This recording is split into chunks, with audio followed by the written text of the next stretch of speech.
Trump's upset because he would love to be able to do that if he could. But I wanted to go to this. So this is the majority report. We've talked about this before, but they're watching a clip here from, I think it's the CNN business, and it's CNBC, sorry, and they're arguing about what caused inflation, and this guy is from the Heritage Foundation, is just a scumbag, and he gets basically schooled hard by this woman who follows him. This is a really interesting clip. I just wanted to show you this. Right. Let's play this clip. This is number 17. Sorry. Yeah, this is a conversation they had on CNBC. And the question's first posed to a Trump Heritage Foundation guy. Oh, and Steve Moore is he is just insufferable. And he's he'll be insufferable in this clip for sure. And then it's a great response here from someone from the Groundwork Collaborative named Lindsay Owens. A way of where it's not a bad policy to institute price controls when there's something allowing companies to game the system. Yeah, what's especially dangerous about the idea is she's talking about grocery stores and 7-Elevens. I mean, if you actually have, you'll put grocery stores out of business. As you know, they only have 2 or 3% margins. So you put price controls, they'll go out of business. And people will actually have, not have access to food, which is a dangerous situation. The question, of course, is why they would endorse something so idiotic. Well, and I think it sells, I think. Let me get to Lindsay. And that's what everybody's telling me today is that people want something done. People want something. I want to pause this for a second because they're talking about the same thing we're talking about, putting a price cap for raising prices. Now, you got that, I'm going to clip back over this real quick. So you got the CNBC host with the really bad rug. I'm sorry, if you're going to wear a wig, can you at least match it to your natural hair? Why is his natural hair white and then the top of his head is brown? It looks like a brat died in his head.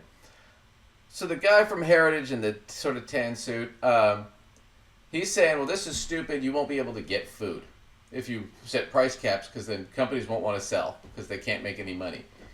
And it's like, well, no. What we're saying is you can't take advantage of people by jacking up the price too high.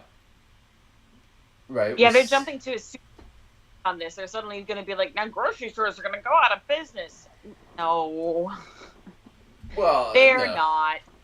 No, but what ends up happening is that there's a situation here where, like, the problem is they want to be able to take advantage. Now, the guy from CNBC here is saying, well, this is what everybody keeps telling me is the same thing this guy from the Heritage Foundation, one of the Project 2025 guys is telling me is this is a bad idea because it'll tank all these businesses or local farmers.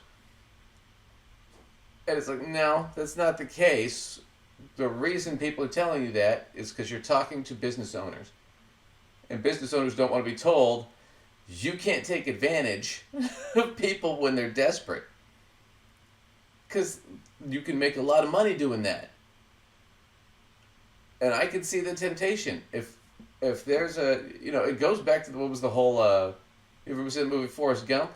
And he did the Forrest Gump Shrimp Company, right? Or the Bubba Gump Shrimp Company. And the way he does it is there's a storm that wipes out all the other shrimping boats. His is the only boat that survives. So he becomes a multimillionaire because he has a monopoly on shrimp. Right? That's right. What they're trying to prevent, that kind of thing. I mean, in the movie he doesn't do this, but the kind of thing where, okay, he's got a monopoly on shrimp, so now he's going to sell shrimp at 50 times what it normally would go for. Right? And if you're in Cajun country, that's like half their food. Right? So, but he's just sort of being kind of, they're trying to manipulate, like it's going to hurt businesses. When people always say that on a business channel, be aware, what they mean is, I, the business owner, am not going to be able to pocket as much cash as I want to. I'm going to have to compete, which I don't like. Well, yeah, clearly. Do you want to compete or do you want to be able to just, set a price that lines your pocket and call it a day? But see, that's the problem, is these guys that always tout capitalism, the thing about capitalism that everybody hates is you have to compete all the time. Otherwise, it's not capitalism. So what do? Well, no, we want to be able to squash smaller businesses or strangle them out or buy resources and cut them off. I mean, most of the, like, you watch like old Western movies, like the what was the Clampets and the whatever, the Cowards. What, I don't know what the families were. You know, like even like Billy the Kid. What was that whole the Lincoln County War that made him famous? What was that fight? They were fighting over cattle and water rights. I want to monopolize the cattle trade, so and I live upstream, so I'm gonna cut off the water and divert the stream, so you can't get water to your cattle. And now you have to pay me if you want water, or your cattle's gonna die, and I win either way. People started killing each other over that. So that's what they're talking about. Is they're like, we want to be able to do that though, because we think it'll be a better solution. To just be able to monopolize, and it doesn't work. That's the problem. What he's saying is almost anti-capitalist. It's monarchical. Because if he was a capitalist, he'd be saying, well, we shouldn't need that. We should be able to have enough different competitors come in and do all that, and we should stop businesses from being able to buy out or buy out resources or do any sort of weird things to try and stop their competitors. Instead, they just have to compete for who's got the best product. You don't want to do that when you're a business. You just want people to buy your shit. Right. You don't want to Simple. I don't want to always have to be improving my products and competing with other people. It's exhausting. You just want to sit there and collect money. Right. I want you to be forced to pay me whatever price I set. Something done, and this look. Hold on. Let me get to Lindsay. Lindsay, is that there's something to that it looks like they're taking some action and they're not really serious about taking it too far with price controls? Look, I listened to the vice president's speech on Friday, and what I heard is someone who's laser focused on lowering costs for American families, particularly the costs that matter most, the cost of a roof over your head and food on the table. And she laid out a couple of proposals. The first thing she said she was going to do is crack down on price fixing by companies like RealPage. This is the data software company that lets corporate landlords collude on rent prices. She said they're not going to be able to do that anymore under my administration. The second thing she said is she's going to do a new federal price gouging ban on food and grocery. This is not price controls. 40 states have price gouging laws on the books.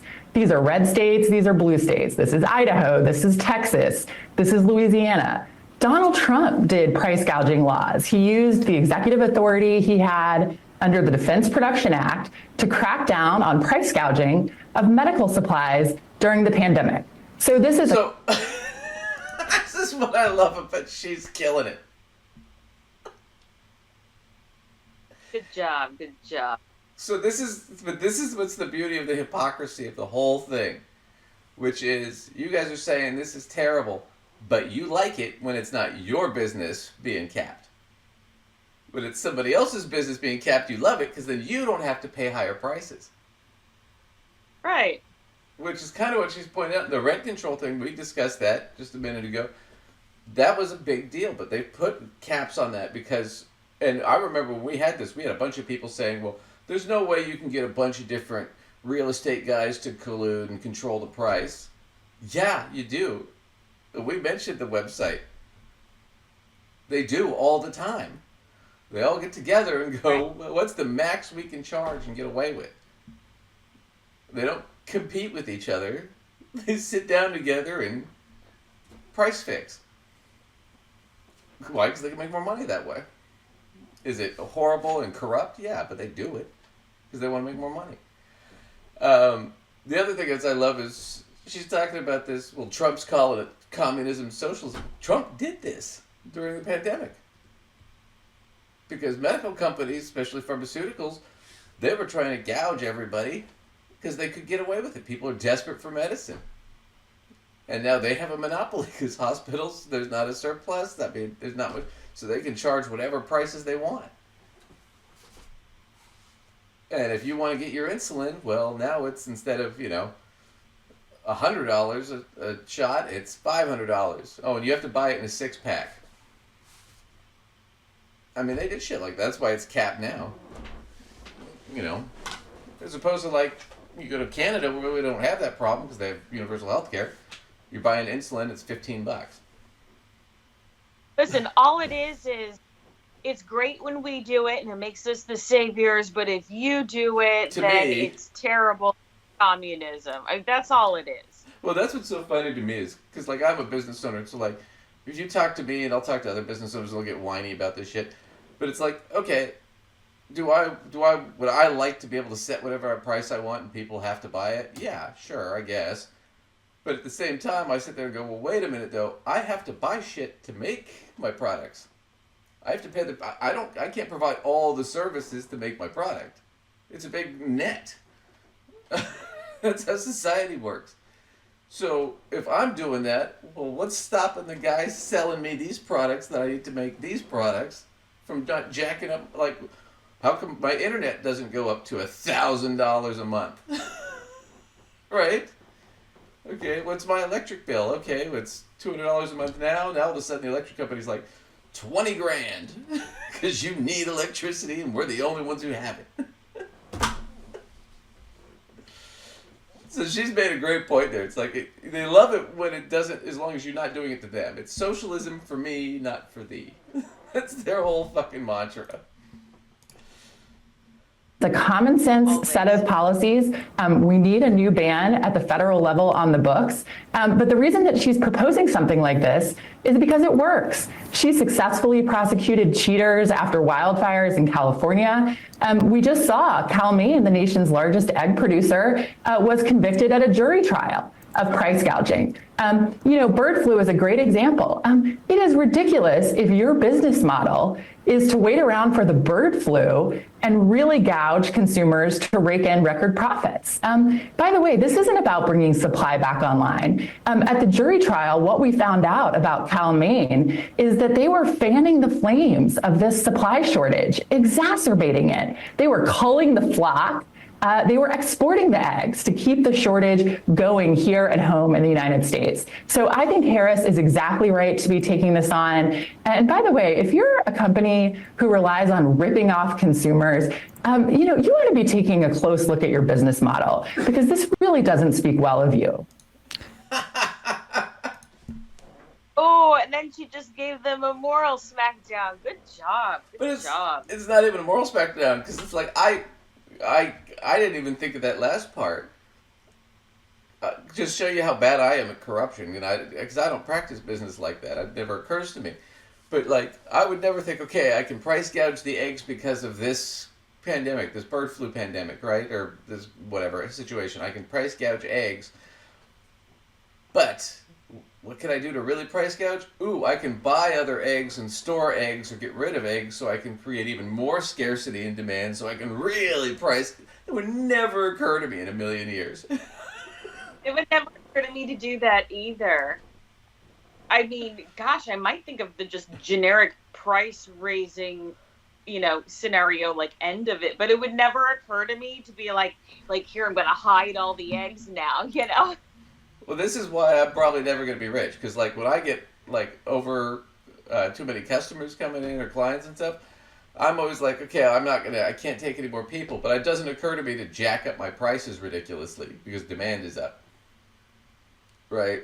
It doesn't happen. I don't think about it. This is why I'll never be rich, because I'm not a piece of shit. I'll never be Donald Trump rich because I'm not a scumbag. It's just not going to happen.